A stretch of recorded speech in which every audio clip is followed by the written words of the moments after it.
함께 말씀 보도록 하겠습니다. 오늘 창세기 37장 12절로 35절까지 말씀입니다. 요셉이 애굽으로 팔려가는 그 장면을 다루고 있죠.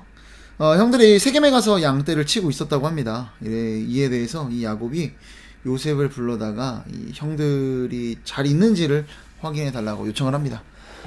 그도 그럴 것이요. 이 세겜에 아들들이 있었던 게 불안했던 거예요. 왜 불안합니까? 세겜에 이 야곱 가족과의 어떤 일들이 있었죠. 뭔가요? 세겜의 추장이었던 하몰의 아들 세겜이 디나를 강간했고, 그리고 이 강간하고 나서도 이 세겜이라는 자가 디나와 결혼하고 싶어서 요구하던 그런 과정 가운데 뭐든 다 들어주겠다라고 했는데, 이 야곱의 아들들이 이 복수심에 불타 어떻습니까? 우리가 할례받지 않은 자와는 함께 결혼을 할 수 없다. 그래서 모든 족속이 이제 전부 남자들이 전부 할례를 받으면 서로 통혼하겠다. 디나도 주고 우리도 너희 여자들을 데려와서 결혼하겠다라는 이런 이야기를 합니다. 어떤 민족 간의 민족이 합치는 그런 일들이죠. 뭐 이후의 일들이긴 한데 공교롭게도 이들이 히위 족속 아닙니까? 히위 족속. 히위 족속의 일부였던 기브온 거민들이라고 해서 나중에 여호수아 때 보면 그들이 정말 멀리서 온 것처럼 몰래 들어와서 그들과 한 족속이 되는 그런 과정이 실제로 있긴 합니다. 어쨌든 뭐 그게 오늘 와서 중요한 건 아니고요. 이 세겜이란 지역, 그러니까 이후에 어떤 거기에 있는 족속을 다 할례를 받고 나서 이제 아파서 누워있는 그들을 시몬과 레이가 가서 다 칼로 죽이죠. 그리고 나서 이 야곱은 굉장히 두려움에 떱니다. 이 사실을 안 다른 근처에 살던 족속들이 자기를 공격하면 어떡하냐라는. 그러니까 이 세겜과의 안 좋은 관계가 있었기 때문에 이 야곱은 하필 왜 거기로 갔냐 이거죠. 예. 아마도 이 세겜이 풍족한 땅이었고 그래서 이곳에서 양떼를 치기 위해 갔던 것 같습니다. 이런 불안 때문에 그들의 아들들의 안부가 걱정돼서 이 11번째 아들이었던 요셉을 그리로 보냅니다. 어쨌든 이 헤브론에서 세겜까지 갔는데요. 이 거리가 뭐 대략 100km 이상 된다고 합니다. 엄청난 거리죠. 이 정말 부잣집 도련님이었던 이 요셉으로서는 굉장히 어려운 여행이지 않았을까 그런 생각이 듭니다. 어쨌든 이 요셉이 형들을 찾아갑니다. 그런데 마침 갔더니 세겜이 아니라 그들은 또 도단을 향해 갔다는 것을 알게 되죠. 자, 그리고 오늘 이 요셉과 형들이 만나는 장면인데요. 18, 19, 20절 말씀 제가 읽어드리도록 하겠습니다. 18, 19, 20절입니다. 요셉이 그들에게 가까이 오기 전에 그들이 요셉을 멀리서 보고 죽이기를 꾀하여 서로 이르되 꿈꾸는 자가 오는도다. 자, 그를 죽여 한 구덩이에 던지고 우리가 말하기를 악한 짐승이 그를 잡아먹었다 하자. 그의 꿈이 어떻게 되는지를 우리가 볼 것이니라 하는지라. 아멘. 멀리서 보자마자 형들이 요셉을 죽이고자 합니다. 왜 그랬을까요? 뭐 여러 일들로 인해서 요셉을 죽이고 싶을 정도로 미워했겠지만 오늘 말씀에 보면 제일 꼴 같지 않았던 건 뭐예요? 꿈 이야기하면서 너희 형들이 다 저에게 절하게 될 겁니다라고 2번이나 꿈을 이야기하지 않았습니까? 이게 어떤 정말 요셉을 죽이고자 하는 마음에 불을 질리게 된 게 아니었나 싶습니다. 그래서 이 형들이, 요셉의 형들이 야 그래 네 꿈 어디 이루어지나 보자. 오늘 우리가 너를 어떻게 하려고 하는데 진짜 이루어지나 보자. 이런 마음으로 이 요셉을 죽이고자 했던 것이죠. 여러분, 그런데 어떻습니까? 결국에는 하나님께서 주신 이 꿈이 성취되는 모습들을 우리가 볼 수 있게 되죠.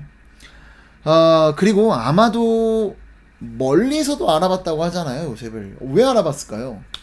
특별한 옷을 입고 다니기 때문에. 그는 뭐예요? 디올? 뭐 요즘 유명한 백, 디올백, 뭐 크리스찬 디오르백, 뭐 이런 거를, 그런 옷을 뭐 입고 다녀서 아무튼 채색 옷, 굉장히 화려한, 손목 발목까지 오는, 정말 그야말로 이가 양칠 걸로는 보이지도 않는. 여러분 어떻습니까? 우리도 막 일할 때 어떻게 해요? 소매를 걷어붙이고 막 그러고 일한다고 하잖아요. 길면 불편하죠. 여러분, 이 손목 발목까지 가는 그 옷이 채색 옷이었는데, 그러니까 도저히 일할 기세가 없는 그런 채색 옷 쫙 빼입고 이 요셉이 오는 모습을 보고 형제들이 진짜 분을 감출 수 없었던 것 같습니다. 근데 여러분, 저는 사실 이 말씀하면서 참 놀라운 게 있었어요. 뭐예요? 형들 마음이 어때요? 멀리서 이 요셉을 보자마자, 더군다나 아버지로부터는 100km 이상 떨어진 것 아닙니까? 아버지가 이 상황을 도저히 알 수 없는 그런 먼 곳에서 요셉을 보자마자 죽이고 싶은 마음, 그 정말 10명의 형들이 같이 죽이자라는 그 동요가 나올 만큼의 어떤 생각이 일치될 만큼의 그들이 그런 어떤 미움이 있었는데, 그런데도 불구하고 아버지가 이 먼 곳까지 요셉을 보내고, 요셉은 또 가라고 하니까 냉크 뭐 알겠습니다 아버지 할게요, 순종적인 모습으로 이렇게 오지 않습니까? 참 몰랐던 것 같아요. 더군다나 생각이 있었으면 채색 옷은 입혀보내면 안 되죠. 안 그래도 그 먼 길을 여행하는데 채색 옷 불편할 텐데 형들을 자극할 만한 그런 옷을 입히고 있는 모습을 보면 어찌 보면 이 야곱과 요셉이 어떻게 보면 똑똑한 사람들 아닙니까? 형들의 마음을 전혀 몰랐던 것이 아닌가 싶습니다. 전혀 형제들을 이해하지 못하고 있었다라는 거죠. 그야말로 무심했던 거죠.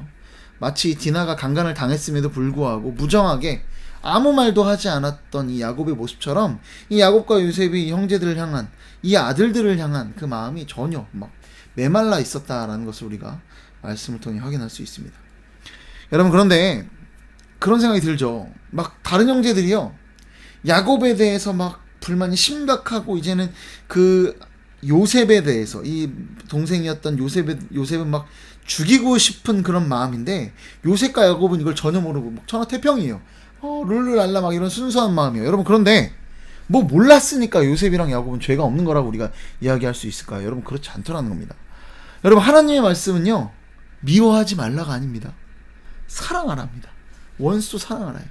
아들들에 대해서, 그리고 형들에 대해서 무심하고 무정했던 이 야곱과 요셉은요, 뭐 미워하지 않았을 수는 있죠. 하지만 사랑하지 않았기에 이런 위협을 감지하지 못했던 겁니다. 여러분, 혹시 뭐 그런 생각 할 수 있을 것 같아요. 나 그래도 예수 믿는다고 하면서 이 사람 미워하진 않으려고 애쓰니까, 그래서 피해 다니니까 나는 순종하고 있다라는 생각을 가지고 계신 분 있나요? 여러분, 아닙니다. 여러분, 사랑하라고 하셨습니다. 원수 사랑하라고 했지 원수 미워하지 말라고 하지 않으셨습니다. 여러분, 그 하나님 말씀 기억하고 우리가 정말 대하기 힘든 그 자리에 그 사람에게 하나님의 사랑으로 다가갈 수 있는 그런 복된 저와 여러분 되었으면 좋겠습니다. 우리 이제 한 사람에 대해서 뭐 좀 이야기를 나눠보고자 하는데요. 오늘 말씀 가운데 조금 그래도 특별하게 반응했던 한 사람이 있죠. 누굽니까? 그래도 마음에 드는 행동을 하는 그 한 사람처럼 보이는 누구예요? 맏아들이었던 르우벤입니다. 르우벤이 어떻게 합니까? 21절 말씀이네요. 르우벤이 듣고 요셉을 그들의 손에서 구원하려 하여 이르되 우리가 그의 생명은 해치지 말자. 아멘. 요셉을 그래도 살려보고자 하려고 하는 그 어떤 표현을 르우벤이, 이 맏아들이었던, 장남이었던 그가 하고 있더라는 거예요. 여러분, 그런데 이 르우벤이 이렇게 요셉을 살리려고 하는데요, 사실 성경에서 이후에 이 르우벤의 어떤 이런 행동에 대해서 긍정적으로 평가하거나, 그리고 이 어떤 일들로 인해서 르우벤이 어떤 좋은 어떤 대접을 받고 이런 거 없습니다. 결국 끝내 르우벤은 어때요? 장자의 권한을 잃어버리죠. 실제로 요셉과 이 유다가 12 아들들의 대표격의 어떤 일들을 감당하고 담당하게 됩니다. 여러분, 그리고 참 재밌는 거는요, 오늘 이 르우벤이 이 장면에서 형제들에게 요셉을 살리자고 막 권면을 하잖아요. 그런데 이에 대해서 다른 형제들이 어떻게 반응합니까? 뭐 24절 말씀을 보면 결국 그를 잡아 구덩이에 던졌다고 하고요. 그리고는 어떻게 죽일까 뭐 이런 궁리를 했는지 모르겠지만 밥 먹고 뭐 그때 르우벤은 없었던 것 같아요. 그리고 나서 유다가 어떤 제안을 하니까 유다의 말에 그냥 오케이 해버리잖아요. 여러분, 르우벤의 어떤 제안에 다른 형제들이 전혀 반응하지 않고 있습니다. 그런데 반면에 유다의 제안이 있었다고 말씀을 드렸잖아요. 유다의 제안이 있었습니다. 26절 27절 말씀입니다. 제가 읽어드리겠습니다. 유다가 자기 형제에게 이르되 우리가 우리 동생을 죽이고 그의 피를 덮어둔들 무엇이 유익할까? 자, 그를 이스마엘 사람들에게 팔고 그에게 우리 손을 대지 말자. 그는 우리의 동생이요 우리 혈육이니라 하매 그의 형제들이 청종하였더라. 아멘. 그러니까 유다 역시 죽이지 말자고 제안을 해요. 차라리 요셉을 노예로 팔자. 뭐 우리 동생 죽이는 게 뭐가 우리에게 유익하겠냐라고 이렇게 제안을 합니다. 자, 그런데 이렇게 제안을 하니까 27절 형제들이 어떻게 해요? 형제들이 청종하니라 라고 합니다. 여러분, 재밌는 게요, 유다가 이 동생 이 요셉에 대한 표현을 한번 볼까요? 요셉에 대해서 어떻게 이야기해요? 유다의 말로 한 얘기예요. 26절 말씀 보면 우리가 우리 동생을 죽이고 우리 동생이라는 거예요. 자, 그리고 27절에도 우리의 동생이요, 우리의 혈육이다. 우리 손 대지 말자 이렇게 이야기합니다. 우리 동생이라고 이야기해요. 여러분, 이게 왜 충격적인 겁니다. 지금 동생 취급도 안 해요. 여러분, 르우벤 같은 경우는 어떻게 합니까? 르우벤이 말할 때는요, 르우벤은 21절에 보면 이르되, 르우벤이 하는 말입니다. 우리가 그의 생명을 해치지 말라. 어떤 삼자인 것처럼 이야기하고 있지만 이 유다는요, 우리 동생이라고 어떤 가까운 관계로 어떤 표현을 하고 있다라는 거예요. 여러분, 우리 계속 봤지만 34장에 우리 야곱이 디나에 대해서 무정하게 할 때 야곱이 레아의 딸로 표현되지 야곱 자신의 딸인 것처럼 표현되어지지 않는 그런 모습을 보지 않았습니까? 그런데 오늘 유다는 요셉을 자신의 어떤 형제인 것처럼, 우리 혈육으로, 형제인 것처럼, 형제죠, 혈육으로 이야기를 하고 있어요, 형제들한테. 그럼에도 불구하고 지금 멀리서 보기만 해도 죽이고 싶어하는 요셉이었는데, 그 요셉에 대해서 이야기를 하는데 우리 동생이라고 하는데 형제들이 청종하더라는 거예요. 반면에 장남이고 당연히 맏아들이니까 당연히 권위가 있고 제일 나이가 많았을 이 르우벤의 이야기에 대해서는 어떻게 합니까? 형제들이 반응하지 않더라는 겁니다. 이게 도대체 무슨 일일까요? 어떻게 유다의 말은 듣고 장남인 르우벤의 말은 듣지도 않았을까요? 여러분, 무슨 일이 있는 거예요? 장남 르우벤의 권위가 꺾일 대로 꺾여 있는 것입니다. 어떤 일이 있었습니까? 35장 22절 말씀입니다. 아는 분도 있을 텐데요, 제가 읽어드릴게요. 이스라엘이 그 땅에 거주할 때에 르우벤이 가서 그 아버지의 첫 비라와 동침함에 이스라엘의 일을 들었더라. 야곱의 아들은 12이라. 아멘. 여러분, 그러니까 르우벤이요, 라헬의 여종이었던, 그리고 아버지의 아내죠, 그 빌하와 아버지의 첫 비라와 동침을 했습니다. 이 빌하의 자녀가 있었죠. 납달리와 단입니다. 이 12아들들 중에 둘이 있었어요. 여러분, 그러니까 우선 적어도요, 납달리랑 단이 르우벤의 권위를 인정했을까요? 자기 어머니를 범한 사람인데. 여러분, 결코 인정할 수 없었을 겁니다. 아마 이 납달리와 단 외에도 많은 형제들이요, 르우벤에 대해서 비난했을 수도 있지 않았을까? 뭐 전적으로 그렇게까지는 아니었어도 어떤 상황들에 있어서는 조금 불편한 감정들이 있지 않았을까? 그런 생각이 듭니다. 그러니까 이거를 누가 알았다고요? 35장 22절 말씀에 이스라엘이 이를 들었다는 거예요. 결국 이것 때문에 장자의 어떤 그런 권한에서 이 르우벤이 박탈되지 않습니까? 여러분, 그러니까 이 르우벤은요, 요셉을 구출하고자 하는 의도가 뭐였겠어요? 22절 말씀 제가 다시 읽어드릴게요. 르우벤이 또 그들에게 이르되 피를 흘리지 말라. 그를 광야 그 구덩이에 던지고 손을 그에게 대지 말라 하니, 이는 그가 요셉을 그들의 손에서 구출하여 그의 아버지에게로 돌려보내려 함이었더라. 요셉을 구출해서 아버지에게 돌려보내려고 그를 구출했다는 겁니다. 여러분, 이 요셉을 구하고자 하는 의도가 어디에 있는 거예요? 아버지에게 있는 겁니다. 왜? 아버지한테 잘 보여야 되니까. 왜? 자기는 지금 첫 비라를 건드려서 아버지에게 걸려서 이것 때문에 문제가 생겼기 때문에 그렇다라는 겁니다. 여러분, 그리고 이후에 이 르우벤이 나중에 오죠. 보니까 이미 유다와 다른 형제들이 얘기해서 노예로 팔아버리지 않았습니까? 이스마엘의 어떤 그런 상인에게. 그러니까 르우벤이 굉장히 고통스러워하죠. 고통스러워하는데 왜 고통스러웠을까요? 고통스러운 이후에 그들의 어떤 행동들을 한번 살펴보도록 하겠습니다. 32절입니다. 그의 채색 옷을 보내어 그의 아버지에게로 가지고 가서 이르기를, 우리가 이것을 발견하였으니 아버지 아들의 옷인가 보소사매. 여러분, 동생이 죽었습니다. 집안의 어떤 한 사람이 죽었어요. 자, 그러면 이 일은, 이 중요한 일이잖아요. 어떻게 해야 될까요? 직접 얘기를 해야죠. 그런데 오늘 말씀 보면 어때요? 채색 옷을 보냅니다. 신분을권을 통해서 이 피 묻은 채색 옷을 아버지에게 보내달라는 거예요. 왜? 직접 찾아가서 이것들을 이야기하는 게 부담스러워서, 직접 아버지를 마주할 자신이 없는 겁니다. 결국 이 모든 이야기를 하려면 사실 누가 해야 될까요? 여러분, 이 중요한 일을 보고는요, 당연히 책임자라 할 수 있는 맏아들인 르우벤이 했어야 되는 겁니다. 여러분, 르우벤이 아버지로부터 더 미움을 받을까 하는 그 두려움 때문에 이 일의 처리를 어떻게 해요? 이거 걱정 왜 한 거예요? 이거 아버지가 나 더 미워하면 어떡하지? 이것 때문에 이러고 있다라는 거예요. 결국 이 르우벤은요, 인정이 많고 긍휼함이 많은 사람이 아니었습니다. 뭐예요? 아버지에 대한 인정, 아버지에 대한 사랑받고 싶어하는 그런 아들이 바로 이 르우벤이었다라는 겁니다. 르우벤이 어떤 사람처럼 보이시나요? 그는 아버지로부터 사랑받고 싶어하는 그런 아들이었습니다. 여러분, 앞서서 이 모든 과정이 르우벤이 빌아와 동침한 것을 걸려서 이 아버지와의 어떤 관계를 회복하기 위한, 장자로서의 권한을 회복하기 위한, 아버지로부터 사랑받기 위한 어떤 이런 행동들이었다라고 말씀을 드렸는데요. 여러분, 이 르우벤이라는 사람은 어떤 사람이에요? 결국 아버지에 대한 인정으로, 아버지로부터 사랑받고자 하는 그 마음으로 정말 가득했던 사람입니다. 마치 어머니 그 레아가 그러했던 것처럼 말입니다. 여러분, 그리고 그 사랑과 인정을 얻기 위해 저질렀던 행동들이 오늘 어떻게 보면 말씀에 등장을 하는 거죠. 그리고 또 비라와의 동침도 그 안에 포함될 수 있고요. 그러니까 이 아버지의 인정 때문에, 그 받기 원했던 그 갈망 때문에 그는 자신을 파괴하고 가정을 파괴하고 있다라는 겁니다. 여러분, 어쩌면 르우벤이 진짜 원했던 건 요셉이 입고 있었던 그 채색옷이 아니었을까 싶습니다.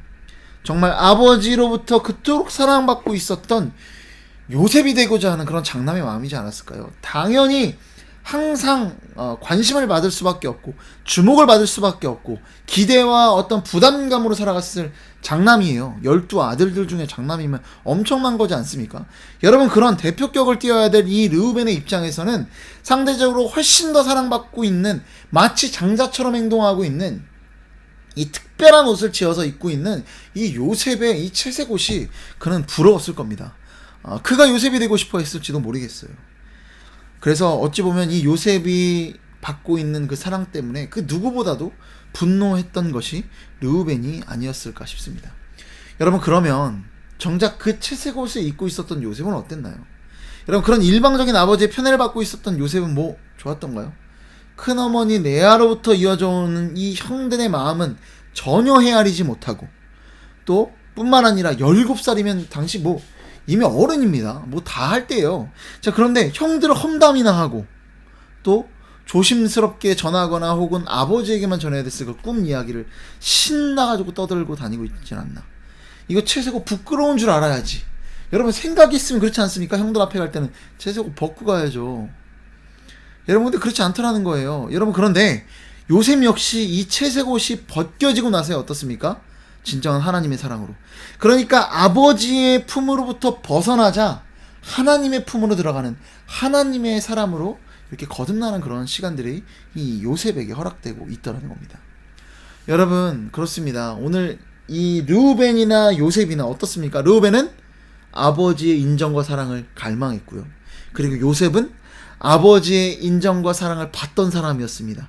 채색옷이라는 어떤 그런 하나의 어떤 그 매개체를 통해서 누구는 채색옷을 원했고, 누구는 채색옷을 입고 있었지만 결국 이 채색옷이 그들에게 아무것도 줄 수 없다는 것을 우리는 오늘 말씀을 통해 확인하게 됩니다. 여러분, 그런데 우리가 우리 인생을 바라보면 사실 다 아는 것 같아요. 엄청난 사랑받고 싶어하고 인정받고 싶어하는데, 여러분, 그런 인생의 사랑과 인정을 구하면 결국 그 대상으로부터의 사랑이 우리를 채울 수 없다는 걸 우리는 사실 너무나 잘 알고 있습니다. 여러분, 아내가, 남편이 나를 온전히 사랑할 수 없다는 거 잘 알고 계시죠? 여러분, 그렇다고 해서 부모님은 뭐 되던가요? 여러분, 저도 이제 부모로서 살아가고 있긴 하지만 사실 어렸을 때 생각하던 부모님의 사랑보다 더 형편없는 것 같아요. 물론 저희 부모님보다 더 사랑하지 않고 있을 가능성이 아주 매우 높은 것도 사실이긴 합니다. 하지만 그걸 떠나서 부모의 사랑이라는 것도 얼마나 보잘것없는지를 느끼게 되는 것 같습니다. 여러분, 그렇습니다. 인간의 사랑과 인정이라는 게 얼마나 이 진짜 말도 안 되는 허점 투성이의 사랑이고 인정입니까? 여러분, 그런데 우리는 어떻습니까? 실망하고 실족하고 넘어지는데도 또다시 그런 인정과 사랑을, 사람으로부터의 인정과 사랑을 그렇게 갈구하는 모습을 우리는 보지 않습니까? 우리 실망하면 안 되는데 그만 바라자. 이러면서도 계속 바라다가 실망하고 그런 실망과 좌절의 연속이 우리의 인생이지 않나 싶습니다. 여러분, 그렇습니다. 우리가 구해야 할 진정한 사랑과 인정은요, 사람의 사랑과 인정이 아닙니다. 뭡니까? 하나님의 사랑과 인정을 우리는 갈구해야 한다라는 겁니다. 여러분, 오늘 야곱의 사랑이 요셉을 망치는 것을 봤고요, 야곱의 사랑을 갈구하던 르우벤 스스로가 망가지는 모습을 우리는 봤습니다. 여러분, 우리가 구해야 할 사랑은, 우리가 구해야 될 인정은 하나님인 줄로 믿으시기 바랍니다. 여러분, 그래서 우리가 오늘 하루를 살아갈 때 누가 나를 바라본다라는 생각을 가지고 가야 되나요? 여러분, 참 저도 이 말씀을 나누면서 스스로도 참 이 말씀을 연구하면서 그런 생각이 들었던 것 같습니다. 저는 진짜 사람의 인정에 대해 정말 미쳐있는 그런 사람이거든요. 누가 뭐 어떤 저를 인정한다거나 뭐 어떤 그런 뭐 영향력을 끼치는 것처럼 느껴지는 그런 순간이 되면 기고만장해집니다. 그래서 저는 뭐 설교 말씀을 나누고 뭐 설교할 때 그런 말을 되게 경계해요. 지금도 그렇지만 은혜 많이 받았습니다. 좋아, 설교 너무 좋았어요. 뭐 이런 얘기 너무 좋아하기 때문에 경계합니다. 왜? 정말 사람의 인정에 정말 매몰되는 경우들을 많이 제가 스스로 경험했거든요. 여러분, 우리가 정말 바라고 구해야 될 그것은, 인정과 사랑은 사람의 것이 아니라 하나님의 사랑과 인정인 줄로 다시 한번 권면하니 믿으시기 바랍니다. 여러분, 그렇습니다. 하나님의 사랑과 인정. 오늘 하루 내가 무엇을 하든지 무슨 마음을 품든지 간에 하나님 앞에서라는 그 코람데오의 마음을 가지고 하나님의 사랑받고 하나님의 인정받을 수 있도록 그렇게 살아가는 그런 복된 저와 여러분 되기를 소망합니다. 기도하겠습니다. 사랑과 은혜가 풍성하신 하나님 아버지, 참 인간에 대한 사랑과 인정을 갈구하다가 그렇게 매번 실망하고 좌절하고 넘어졌음에도 불구하고 우리는 오늘도 다시 한번 인간에 대한 사랑과 인정을 갈구하며 오늘 하루를 살아가는 것 같습니다. 주님, 인간의 그 사랑이 이 잘못된 사랑이 요셉을 망쳤고 또 그것에 대한 갈구가 르우벤 스스로가 망가지는 어떤 모습을 우리에게 오늘 이 말씀을 통해 보여줬던 것처럼, 하나님 말씀해 주셨던 것처럼, 주님, 하나님의 사랑이 아닌 어떤 인간의 사랑으로 결코 우리가 채워질 수 없음을 깨닫게 하여 주옵소서. 그리고 인간으로 만족할 수 없음을 깨닫고 우리가 간구해야 되는 것이 하나님의 사랑과 인정인 줄로 오늘 하루도 깨달아 알고 오늘 하루도 주님 앞에서의 그 코람데오의 마음으로 살아가는 우리 모두가 될 수 있도록, 그래서 주님의 사랑과 주님의 인정을 오늘 하루 충만히 풍성히 누리는 그런 복된 우리 모두가 될 수 있도록 주님께서 인도하여 주옵소서. 이 모든 말씀 사랑이 많으신 예수 그리스도의 이름으로 기도드립니다. 아멘.